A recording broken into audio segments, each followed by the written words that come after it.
దివంగత శాసనసభ్యులు హైదరాబాద్ నగర పార్టీ అధ్యక్షులు స్వర్గీయ మాగంటి గోపీనాథ్ గారి అకాల మరణంతో ఏర్పడిన ఖాళీ వల్ల వచ్చిన ఉప ఎన్నిక, మరి జూబ్లీహిల్స్కి ప్రస్తుతం జరుగుతున్న ఉప ఎన్నిక.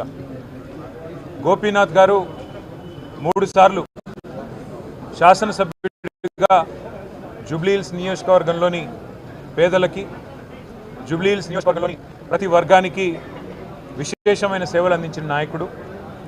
హైదరాబాద్ నగరంలో బీఆర్ఎస్ పార్టీ యొక్క విస్తృతికి ఇక్కడ మరి ప్రతి నియోజకవర్గంలో కూడా ఒక్కటి కూడా తప్పకుండా అన్ని నియోజకవర్గాల్లో పార్టీ గెలుపొందింది అంటే దానిలో కూడా వారి పాత్ర చాలా గణనీయమైనది.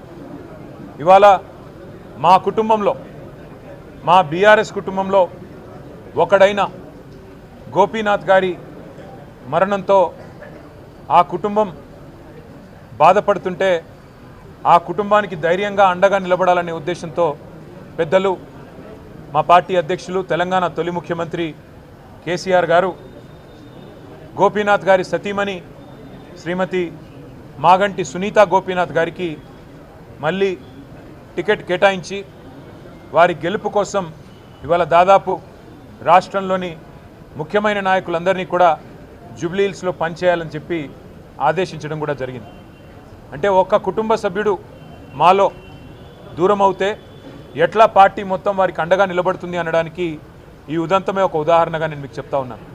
ఇవాళ మాగంటి సునీత గోపీనాథ్ గారు, ఆమె ఒక వ్యక్తిగా కాదు, పార్టీగా ఈ ఎన్నికను మేము ఎదుర్కోబోతా ఉన్నాం.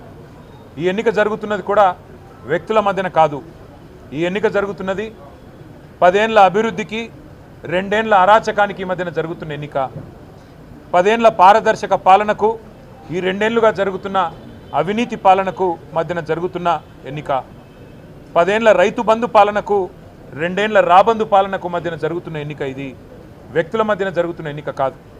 మేము జూబ్లీహిల్స్ నియోజకవర్గ ప్రజలకు కూడా మాగంటి సునీత గోపీనాథ్ గారిని గెలిపించాలని అభ్యర్థిస్తూ, వారి గెలుపు వల్ల మీకు రాబోయేది ఏంటిది అంటే కాంగ్రెస్ ఇచ్చిన 6 గ్యారంటీలు మీరు జూబ్లీహిల్స్లో గట్టిగా కాంగ్రెస్ పార్టీకి దిమ్మ తిరిగే విధంగా మీరు తీర్పునిస్తే తప్పకుండా రాష్ట్రం మొత్తంలో కూడా పేదలకి న్యాయం జరుగుతుంది, పేదలకు లాభం జరుగుతుంది.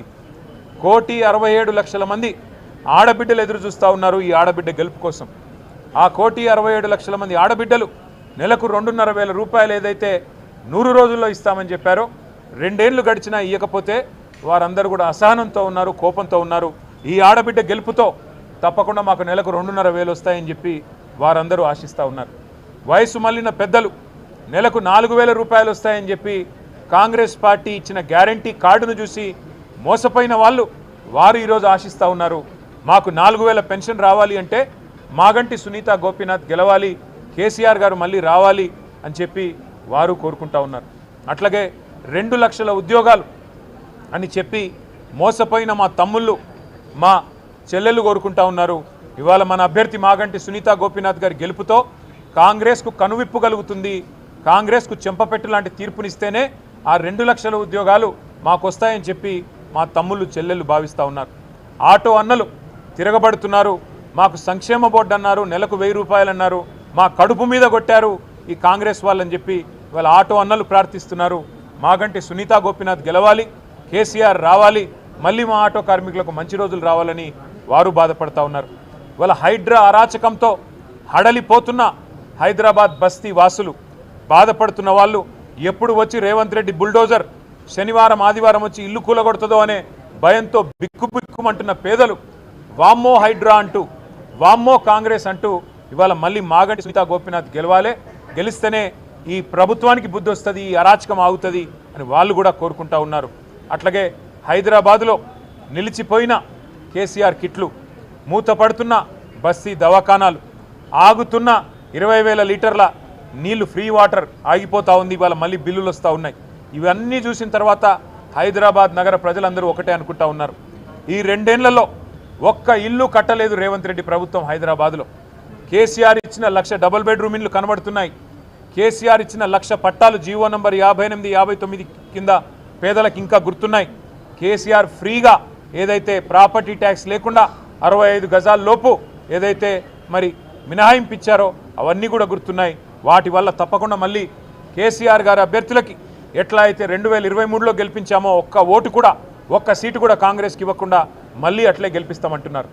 దోకా తిన్న మా మైనారిటీ అన్నదమ్ములు ఎవరైతే ఇవాళ మా ఎమ్మెల్యే లేడు, మాకు ఎమ్మెల్సీ లేడు, మాకు ఒక మంత్రి లేడు ఈ ప్రభుత్వంలో, మా గొంతు లేదు ఈ ప్రభుత్వంలో అని బాధపడుతున్నారో వారు తయారుగున్నారు.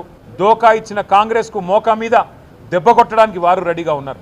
అట్లాగే ముమ్మాటికి ప్రతి వర్గం ఇవాళ పేదలు, బలహీన వర్గాలు 42% రిజర్వేషన్ అని చెప్పి గొంతు కోసినందుకు, చెల్లని జీవో ఇచ్చి మోసం చేసే ప్రయత్నం చేసినందుకు బీసీలు కుత ఉడుకుతున్నారు. వాళ్ళు కూడా బుద్ధి చెప్పడానికి రెడీగా ఉన్నారు. ఎల్లుండి బంధుకాలు కూడా పిలిపించారని తెలుస్తూ ఉన్నది. కాబట్టి ఇవాళ ప్రతి వర్గం వీళ్ళు వాళ్ళని కాదు, దళిత బంధు అని మోసం చేసి అభయహస్తం అని చెప్పి 10 లక్షలు కాదు 12 లక్షలు ఇస్తామని చెప్పి మోసం చేసినందుకు దళితులు కుత ఉడుకుతూ ఉన్నారు. ఈ రకంగా అన్ని వర్గాల నుంచి మద్దతు వెల్లువెత్తుతున్నది. మా అభ్యర్థి సునీత గోపీనాథ్ గారు మంచి మెజారిటీతో తప్పకుండా గెలుస్తారన్న విశ్వాసం మాకుంది. ఇది కేసీఆర్ గారు తిరిగి పునరాగమనానికి, తెలంగాణలో మళ్ళీ ఒకసారి ప్రభుత్వంలో రావడానికి, కేసీఆర్ గారు తిరిగి ముఖ్యమంత్రిగా పదవిని అధిష్ఠించడానికి ఇది మొదటి మెట్టు కాబోతున్నది. గులాబీ దండు జైత్రయాత్ర జూబ్లీ హిల్స్ నుంచే తిరిగి ప్రారంభం కాబోతున్నది అని మేము బలంగా నమ్ముతున్నాం. తప్పకుండా ప్రజల దీవెనలు మా అభ్యర్థి సునీత గారికి ఉండాలని చెప్పి పార్టీ సమిష్టిగా వారి గెలుపు కోసం పనిచేస్తుందని చెప్పి కూడా, అట్లాగే మీడియా మిత్రులకు కూడా దయచేసి మీ ఆశీర్వాదం కూడా మా అభ్యర్థికి ఉండాలని చెప్పి కూడా అభ్యర్థిస్తూ, మరి వారి గెలుపు కోసం శ్రమిస్తున్న ప్రతి ఒక్కరికి కూడా పేరు పేరున ధన్యవాదాలు తెలియజేస్తూ, జూబ్లీ హిల్స్ నవంబర్ 11 నాడు కారు గుర్తు మీద ఓటు వేసి మాగంటి సునీత గోపీనాథ్ గారిని గెలిపించాలని మళ్ళీ ఒకసారి కోరుతూ మీ అందరికీ నమస్కారం. ఇప్పుడు మేము నామినేషన్ బయలుదేరుతా ఉన్నాం. వచ్చిన తర్వాత మిగతా విషయాలన్నీ మాట్లాడుకుందాం. Thank you. జై తెలంగాణ.